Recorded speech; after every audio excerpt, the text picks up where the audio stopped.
With its abundance of retirement homes for the elderly, Miami Beach is often called with macabre humor God's waiting room. Retirement isn't as notorious as heart disease or cancer, but it's still a major killer.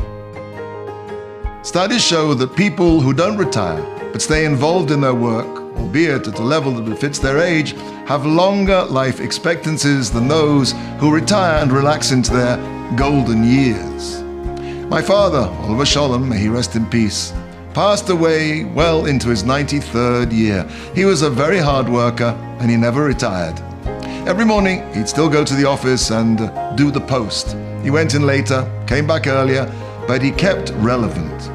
Nothing is worse than the feeling that the world has passed us by and we're just cluttering up the wings of life's stage. My Rebbe, may Hashem lengthen his days and years, opened an extremely successful yeshiva for boys when he was well into his 80s. Our sages teach us that God conceals our time of death from us so that we should remain active to the last. The Medrash tells a story of the Roman Emperor Hadrian, who was once passing through the city of Tiberias, in the land of Israel. Hadrian noticed an elderly man exerting himself, tilling the soil around his fig trees. "Saba, Saba," called out Hadrian. "Old man, why are you working so hard? When you were young, you had to toil to make a living, but now it's time to relax. Anyway, you'll never live to enjoy the fruits of your labors." Said the old man, "My task is to accomplish whatever my age allows. The Almighty will do as He sees fit." Said Hadrian, "Tell me, please, Saba, how old are you?" "I'm 100 years old."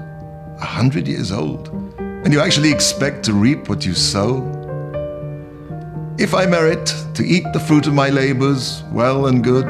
And if not, my efforts will benefit my children, just as I have benefited from the toil of my forebears." Hadrian said, "Hear me, Saba. If you ever eat of those figs that you're planting, you must surely come and let me know." In due course, the figs ripened and abounded with fruits. The old man filled a basket with figs and traveled up to the palace. "The emperor wishes to see me," he announced to the guards, and they led him before Hadrian's throne. "Who are you?" asked Hadrian. Does the emperor remember years ago in Tiberia passing by an old man tending his figs? God has granted me the pleasure of eating those figs that I planted, and I've brought the emperor a basketful as a gift. Hadrian turned to his servants and said, "Take the figs from this elderly man and refill his basket with gold dinars." His courtiers questioned the emperor's generosity. Why such a lavish gift for an old Jew? Hadrian replied, "His creator honored him with longevity. Is it not proper that I too should accord him honor?" God has no waiting room. Every moment of our lives is a gift that must be maximized to the limit.